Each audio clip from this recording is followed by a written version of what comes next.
ఈ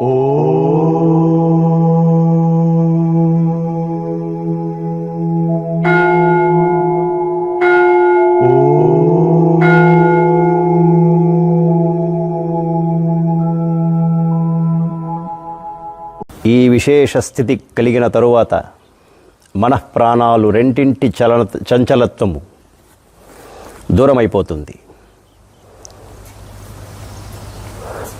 శాంతపడి ఆత్మలో నిమగ్నమైపోతాయి. మొదట్లో ఈ కార్యం ఇడా పింగళుల ద్వారా చేయవలసి వస్తుంది.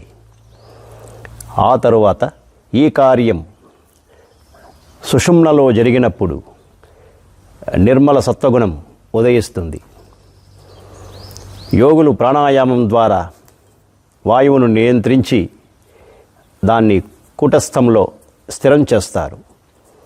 అలా జరిగిన తరువాతే వారికి ప్రతి ఒక్క వస్తువును గురించిన జ్ఞానం కలుగుతుంది.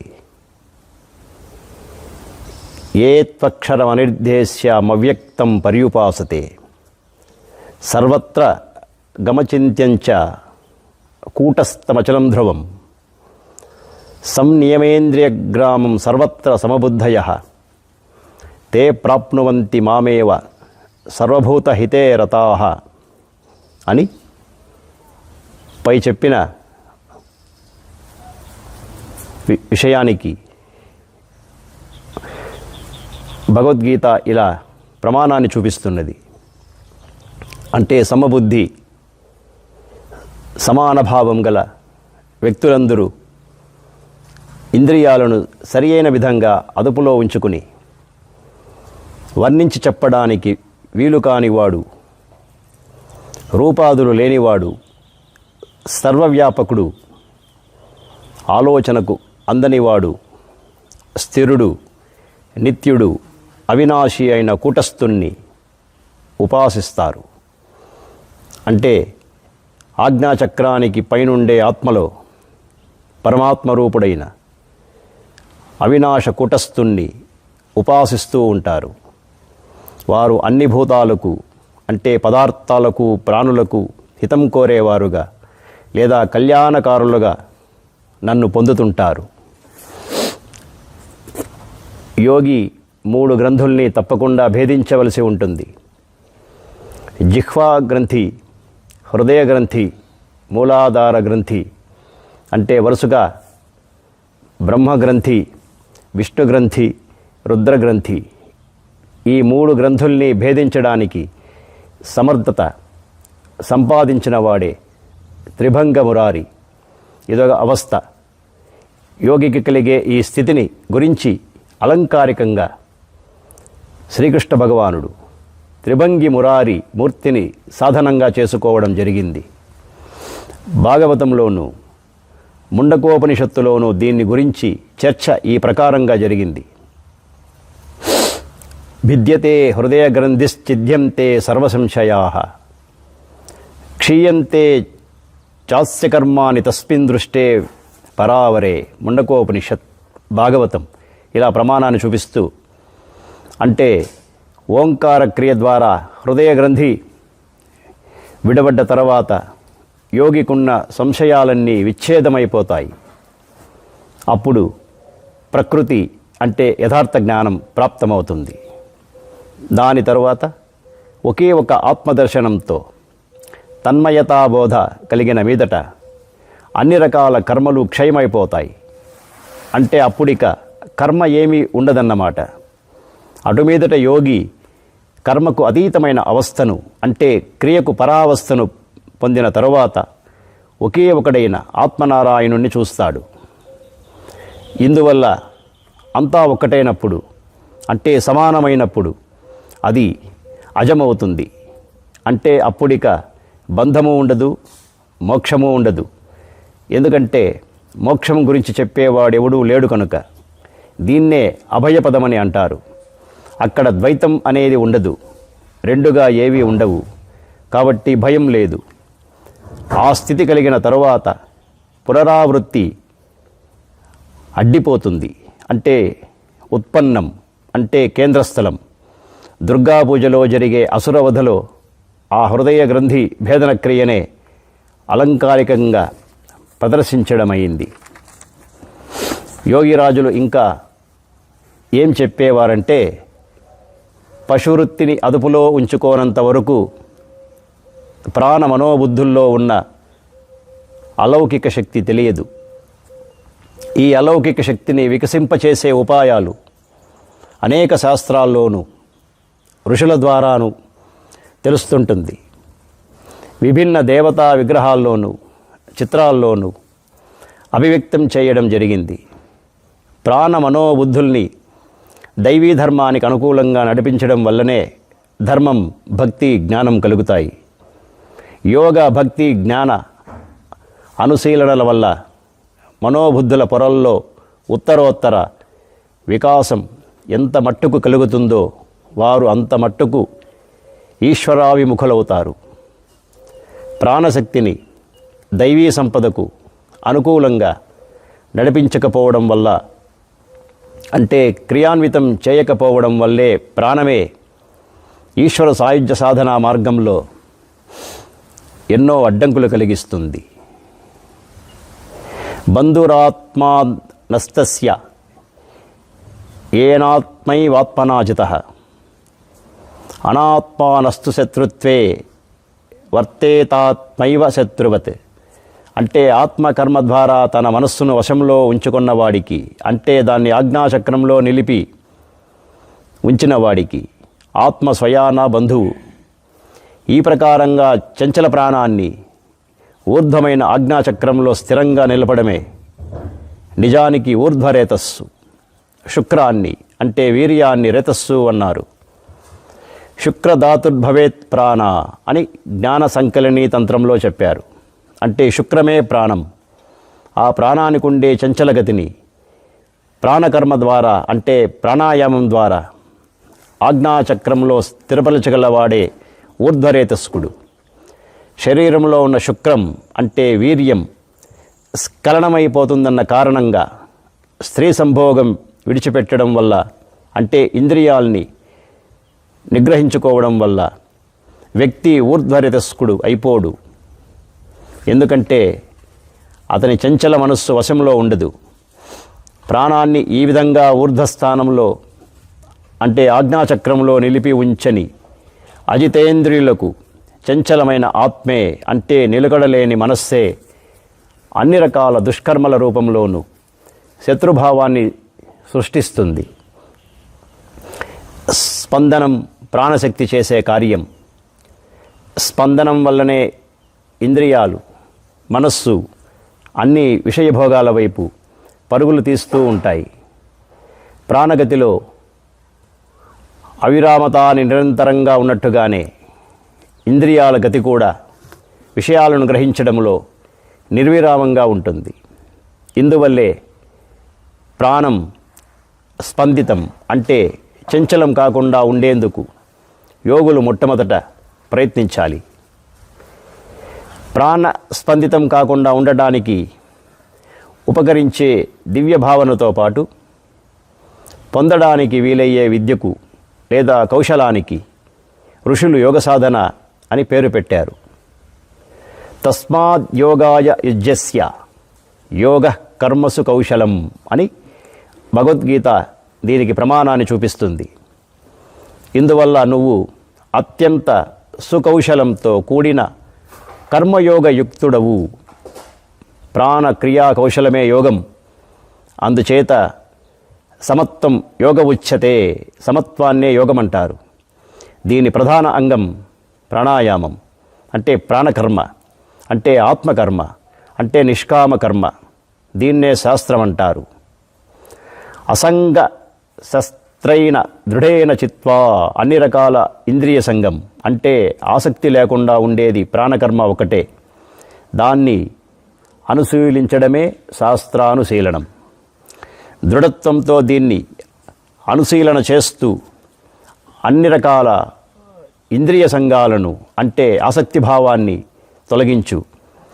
వాటిని ముక్కలు చెయ్యి.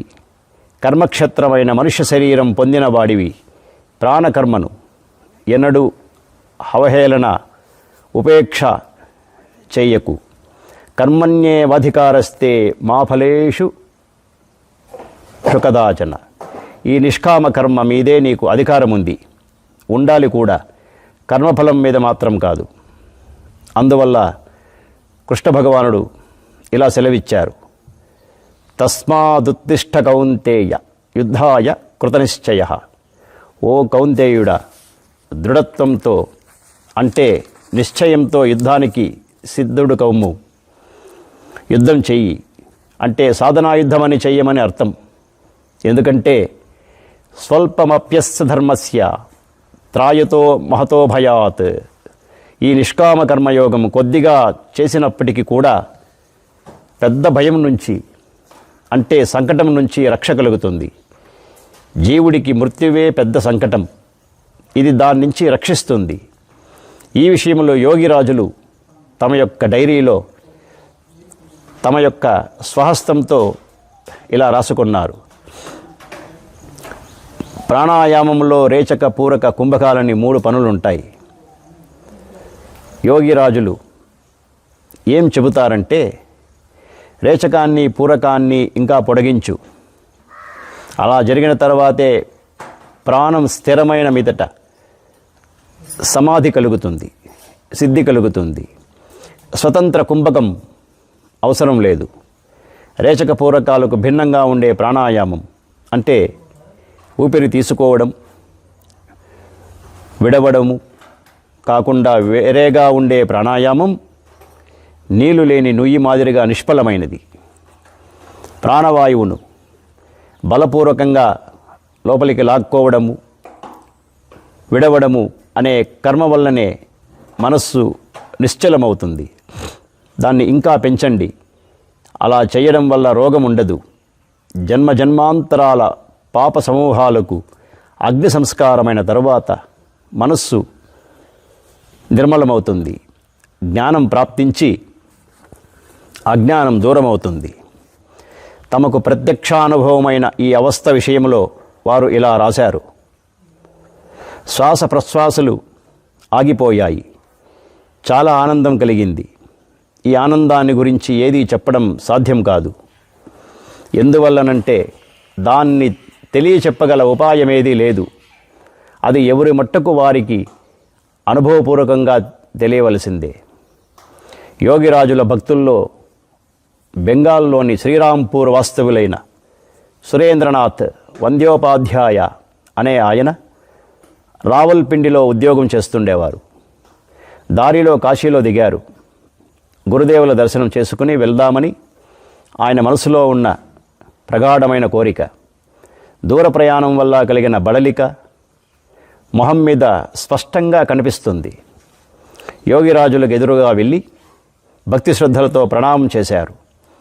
అప్పుడు గురుదేవులు గంభీర స్వరంతో, ఇక్కడికెందుకు వచ్చావు, తొందరగా ఇంటికి వెళ్ళు అన్నారు. గురుదేవులు ఇలా అనేసరికి సురేంద్రనాథ్ గారికి మనసులో చాలా దుఃఖం కలిగింది. గురుదేవులు ఇంత నిర్దయంగా, కఠోరంగా ఉండడానికి నా వల్ల ఏమి అపరాధం జరిగిందోనని ఆలోచనలో పడ్డారు. ఆయన కళ్ళలో నీళ్లు నిండాయి. ఆ తర్వాత యోగిరాజులు స్నేహపూర్వకంగా ఇలా అన్నారు. సురేన్, వెళ్ళి స్నానం చేసి భోంచేసి ముందు ఏ ట్రైను దొరికితే ఆ ట్రైను ఎక్కి ఇంటికి వెళ్ళిపో. సురేన్ గారికి ఏదైనా అడగడానికి కూడా సాహసం కలగలేదు. మంత్రముగ్ధుల మాదిరిగా ఆయన చెప్పినట్లు చేశారు. మట్రోను పిలిచి యోగిరాజులు, వెళ్ళు, సురేన్ను ట్రైన్ ఎక్కించిరా అన్నారు. సురేన్ గారు శ్రీరాంపూర్ స్టేషన్లో దిగారు. 2 అడుగులు వేశారో లేదో ఆయన తమ్ముడు కనిపించాడు. ఆయన కోసం ఎదురు చూస్తూ ఉన్నాడు. ఇంత ఆలస్యంగా వచ్చావా అన్నయ్య? 2 రోజుల కిందట తంతి ఇచ్చాను. నీ కోసం ఎదురు తెన్నులు చూస్తున్నాను. ఏమైంది? నాకు తంతి ఏది అందలేదు అన్నారు. అమ్మ పరిస్థితి బాగాలేదు. సురేన్ గారు త్వరగా ఇంటికి చేరారు. సురేన్, వచ్చావా నాయన? నీకోసమే ఎదురు తెన్నులు చూస్తున్నాను. ఇక నేను వెళ్ళే సమయమైంది. స్నేహమయ పూర్వకమైన ఆ తల్లి 2 చేతులు సురేన్ వైపు చాపింది. సురేన్ తల్లి చేతులు అందుకున్నారు. ఆ తల్లి జీవన దీపం మెల్లగా ఆరిపోయింది. సురేన్ గారి కళ్ళలోంచి అశ్రువులు ధారగా స్రవించాయి. గురుదేవులు తనతో అంత కఠినంగా ఎందుకు వ్యవహరించారో అప్పుడు ఆయనకు అర్థమైంది. బాగుడా జిల్లాలోని దదిముఖ గ్రామంలో హరిపద వంద్యోపాధ్యాయులు తమ ఊరికి 3-4 మైళ్ళ దూరంలో ఉన్న మరో గ్రామానికి ఒక పని మీద వెళ్తున్నారు. ఇందువల్ల ఆయన చుట్టుదారి వదిలేసి తిన్నటి అడవిదారి గుండా వెళ్తున్నారు. 4 వైపులా సాల, టేకు, విప్ప చెట్లతో నిండిన అడవి, సన్నటి కాలిదారి.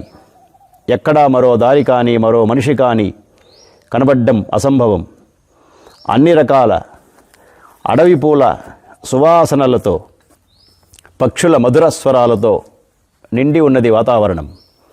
హరిపదులు ఈశ్వర చింతనతో తేలిపోతూ నడిచిపోతున్నారు. భయమన్నది ఆయన దరికే చేరలేదు. అకస్మాత్తుగా హరిపదులు అదిరిపడ్డారు. ఎదురుగా యమదూతలు వస్తున్నట్టు అనిపించింది. నరమాంసం తినే జంతువు ఒకటి తన తోక ఆడించుకుంటూ, వేట తనకి అందుబాటులో ఉంది కనుక తొందరేమున్నది అన్నట్లుగా మెల్లగా ఆయన వైపు వస్తోంది.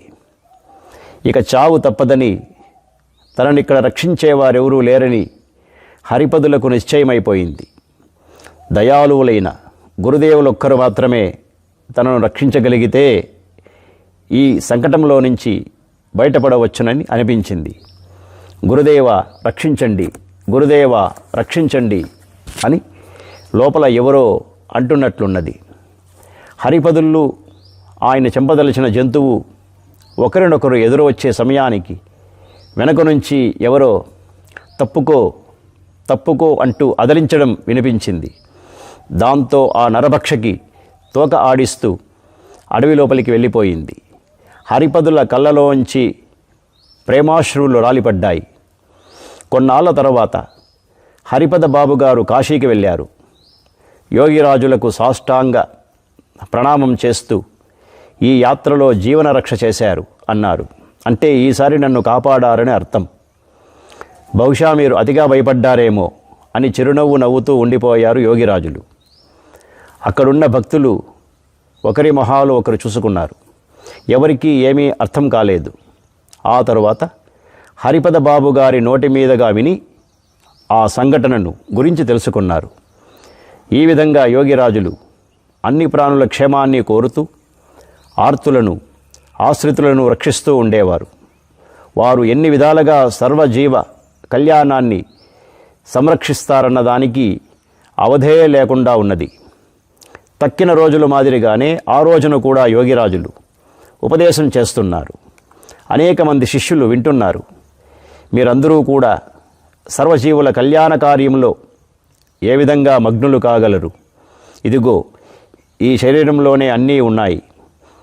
శరీరమైతే పంచతత్వాలతో తయారై ఉన్నది. శరీరంలో ఏ పంచభూతాలు లేదా పంచతత్వాలు ఉన్నాయో అవే బయట ఉన్నాయి. పృథివీ అనగా భూమి, జలం అనగా ఆపస్సు, అగ్ని అనగా తేజస్సు, వాయువు అనగా మరుత్తు, ఆకాశం అనగా వ్యోమం అన్నవి 5 శరీరంలోనూ ఉన్నాయి, బయట ఉన్నాయి. శరీరంలో పంచభూతాలు ఈ ప్రకారంగా ఉన్నాయి. మూలాధారంలో భూతత్వం, స్వాధిష్టానములో జలతత్వం, మణిపూరంలో అగ్నితత్వం, అనాహతంలో వాయుతత్వం, విశుద్ధంలో ఆకాశతత్వం, దానిపైన తత్వాతీతం. లోపలున్న ఈ పంచభూతాలు లేదా పంచతత్వాల గురించి తెలిసిన తరువాతే బృహత్ పంచభూతాలను గురించి తెలుస్తుంది. మొదట బయట తత్వాల్ని గురించి తెలుసుకోవడానికి ఎవరైనా ప్రయత్నించినట్లయితే అవి ఎప్పటికీ తెలియవు. వాటి యావలోనే పడి తనను తాను మర్చిపోతాడు. అలా కాకుండా దేహంలో ఉన్న పంచభూతాల్ని తెలుసుకున్న తరువాత లోపలివి బయటవి అన్నీ కలిసిపోయి ఏకాకారమవుతాయి. ద్వైతమన్నది ఉండదు. ఆ సమయంలో పంచభూతాల్లో కూడా ప్రాణరూపుడై ఉన్న ఈశ్వరుడు సాక్షాత్కరిస్తాడు. కూటస్థంలో ఉనికి ఏర్పడుతుంది. దుర్బిణీలోంచి చూసినప్పుడు దూరంగా ఉన్న వస్తువులు కూడా దగ్గరే ఉన్నట్లు కనిపించినట్లుగా కూటస్థ రూపంలో ఉన్న దుర్బిని ద్వారా బ్రహ్మాండ చిత్రం అంటే దృశ్యం యావత్తు యోగులకు బోధగమ్యమవుతుంది. ప్రయత్నం చేస్తే ఈ సామర్థ్యం మీకు కూడా గోచరిస్తుంది. ప్రాణం చంచలం కావడం వల్ల కూటస్థంలో స్థితమై ఉండడం జరగదు. ప్రాణకర్మ ద్వారా అంటే ప్రాణాయామం ద్వారా షట్చక్రాల మార్గంలో రాకపోకలు సాగిస్తూ ఉండడం వల్ల ప్రాణం స్థిరమైన తరువాతే కూటస్థంలో స్థితి ఏర్పడుతుంది. అప్పుడు యోగులకు అంతా స్వచ్ఛంగాను స్పష్టంగాను కనిపిస్తుంది. కూటస్థంలో దర్శనమిచ్చే చక్షువులో ఒక ఆకాశం కనిపిస్తుంది. అది దృశ్యమాన ఆకాశం కాదు. ఆకాశానికే ఆకాశం అంటే మహాకాశం. అది ఎంత స్వచ్ఛంగా ఉంటుందంటే అక్కడ ఎలాంటి అవరోధము ఉండదు. చిన్న అణువు కంటే అతి చిన్నది మొదలు పెద్దవాటి కంటే అతి పెద్దవాటి వరకు అన్నీ అక్కడ కనిపిస్తాయి. ఒక ఆవగింజ దగ్గరలో ఎలా కనిపిస్తుందో అదే వేల కొద్దీ మైళ్ళ దూరంలో ఉండి కూడా అదే రూపంలో కనిపిస్తుంది. అక్కడ వెలుగు ఉండదు, చీకటి ఉండదు, కానీ అన్నీ కనిపిస్తాయి. అక్కడ ఉన్నదంతా స్వతంత్ర ప్రకాశం. విశాల పర్వతానికి రెండో అంచునున్న వస్తువులన్నిటితో పాటు వేల కొద్దీ యోజనాల దూరంలో ఉన్న అతి చిన్న వస్తువు కూడా అనాయాసంగా కనిపిస్తుంది. దుర్బినీలోంచి చూస్తే కనిపించినట్లుగా ఆ మహాకాశ దర్శనం వల్ల యోగికి భూత భవిష్యత్తుల జ్ఞానం కూడా కలుగుతుంది. స్వచ్ఛుడు, అవినాశుడు, మహాకాశ రూపుడు అయిన బ్రహ్మం ఎప్పుడూ స్థిరంగా సర్వభూతాల్లోనూ ప్రోతభావంతో విరాజమానుడై ఉన్నాడు. ఆయన లేకపోతే మరేది ఉండదు. ఈ చరాచర విశ్వమంతా ఆయనలోంచే ఉత్పన్నమవుతుంది, ఆయనలోనే లయమవుతున్నది. అందుచేతే యోగిరాజులు తమకు సాధన వల్ల కలిగిన అనుభూతిని గురించి జూన్ 3వ తేదీన తమ డైరీలో ఇలా రాశారు. అంటే వర్తమాన శూన్యానికి లోపల ఉన్న శూన్యం, అంటే వర్తమాన శూన్యం పుట్టడానికి మూలమైన శూన్యం, అలక్ష్య అదృశ్య శూన్యం, అదే బిందువు, అదే సూర్యుడు అంటే ఆత్మసూర్యుడును. శూన్యం లోపల ఉన్న శూన్యం అంటే మహాశూన్యం, అనంతం. కానీ స్వచ్ఛ మహాశూన్యం వర్తమాన మహాశూన్యం కంటే వేరుగా ఉంటుంది. ఎందువలనంటే వర్తమాన శూన్యంలో దూర సామీప్య సంబంధం ఉంది. అది పంచభూతాల్లో ఆఖరి భూతం. కానీ మహాశూన్యంలో అలాంటి దూర సామీప్య సంబంధం ఏదీ లేదు. భూత భవిష్య వర్తమానాలు ఏవీ లేవు. పంచభూతాలకు తత్వాలకు అది అతీతంగా ఉన్నది. ఆ శూన్యం ఉనికి వల్లనే వర్తమాన శూన్యానికి ఉనికి ఏర్పడింది. ఆ స్వచ్ఛ శూన్యం అనంతం, అదే బ్రహ్మం. ఆత్మసూర్యుడు కూడా ఆ మహాశూన్యంలోనే లయమవుతాడు. ఎందుకంటే ఉనికి ఉన్న ప్రతిదానికి, అన్నిటి ఉత్పత్తి లయాలకు కేంద్రం ఆ అనంత నిర్వికార అజరామర మహాశూన్యం. ఇప్పుడు చాలా గొప్ప ఆనందం కలుగుతోంది. అది లోపలి నుంచి పెళ్ళుబికి లోపలికే పోతుంది. ఇది యోగులకు తప్ప మరెవరికి చేరలేనంత అగమ్య స్థానం. అక్కడికే చేరాను. అంటే మహాస్థిరత్వమనే ఇంటికి, అంటే బిందువు వరకు చేరాను. ఇప్పుడిక ఈ మహాశూన్యంలో ఇంకా దూరం వెళ్ళవలసి ఉంది. అంటే లయప్రాప్తి పొందవలసి ఉంది. ఇప్పుడు కళ్ళు మూసుకున్నా కూడా బయటవన్నీ చూడ్డానికి, వినడానికి, తెలుసుకోవడానికి వీలవుతుంది. దానికే బాహ్య ప్రతీక సాలగ్రామ శిల. ప్రబల వేగంతో ప్రవహించే నీళ్లకు అడుగున పెద్ద బండ నిశ్చలంగా ఉన్నట్లే నశ్వరమైన నానా రూపాల, నానా ప్రకారాల, ప్రవాహమానమైన అంటే అస్తిత్వమానమైన వాటన్నిటికీ ఆధార స్వరూపము మహాకాశ రూపమైన కూటస్థ పరబ్రహ్మ కూడా నిశ్చలంగానే ఉంటాడు. ఆ నశ్వర నామరూపుణ్ణి ఉపేక్షించినంత వరకు, అంటే ఆసక్తి నుంచి అతనికి ముక్తి కలిగినంత వరకు మహాకాశ రూపమైన సచ్చిదానందాన్ని గురించి జ్ఞానం కలగదు. ఆత్మకు ఏ అవయవమో ఉంటుందని శంకించడానికి వీలు కానట్లే నామరూపుడు కూడా స్వచ్ఛ నిర్మల స్వరూపుడి అంశ కావడానికి వీలు లేదు. ఇందుకే యోగిరాజులు అంటుండేవారు, ఈ శరీరంలో ఉన్న కూటస్థుణ్ణి గురూపదేశం ద్వారా చూడనివాడు గుడ్డివాడు అని. పావురం ఈక ఎగురుతూ ఎగురుతూ మెల్లమెల్లగా చుట్టూ తిరుగుతూ పడిపోయినట్లే వాయువు క్రమశః ఆగుతూ ఆగుతూ సూక్ష్మమవుతుంది. చివరికి శూన్యంలోకి వెళ్ళి చాలా రోజుల తరువాత రాకపోకలు సాగించగలుగుతుంది. శరణాగతులైన భక్తుల మీద యోగిరాజులకు అపారమైన కృప ఉండేది. వారి రక్షణ కోసం ఆయన ఎప్పుడూ మెలకువగానే తత్పరులై ఉండేవారు. కలకత్తాలో విశ్వవిఖ్యాత విద్యావేత్త అయిన ఒక వకీలు గారి భార్య అభయ యోగిరాజుల భక్తలి మండలిలో మంచి భక్తపరాయణురాలు. ఆమెకు సంతానం చాలామంది కలిగారు, కానీ ఒక్కరూ బతకలేరు. ఇందువల్ల ఆమెకు చాలా దుఃఖంగా ఉండేది. ఒకనాడు అభయ ఆరోగ్యవంతమైన శరీరంతో జీవించే ఒక్క సంతానం కలిగేటట్లు చేయమని గురు యోగిరాజుల పాదాల మీద వాలి విన్నవించుకొన్నది. మహాయోగి శాంతముద్రలో కూర్చొని ఉండి భావలోకంలో చరిస్తూ ఉండిపోయారు. ఆ సమయంలో వారు అన్ని బంధాలు విడివడ్డ పక్షిలా ఔపించారు. ఎవరు వచ్చారో, ఎవరు వెళ్ళారో, ఎవరు ఏం చెప్పారో ఏమీ వారికి స్మృతిలో లేదు. గురుదేవులు బహుశా తన మాటలు విని ఉండకపోవచ్చుననుకుంది అభయ. ఆమె మళ్ళీ ఆకులపాటుతో తన ప్రార్థన విన్నవించుకుంది. మెల్లమెల్లగా యోగిరాజుల యోగ సమాధి చెదిరింది.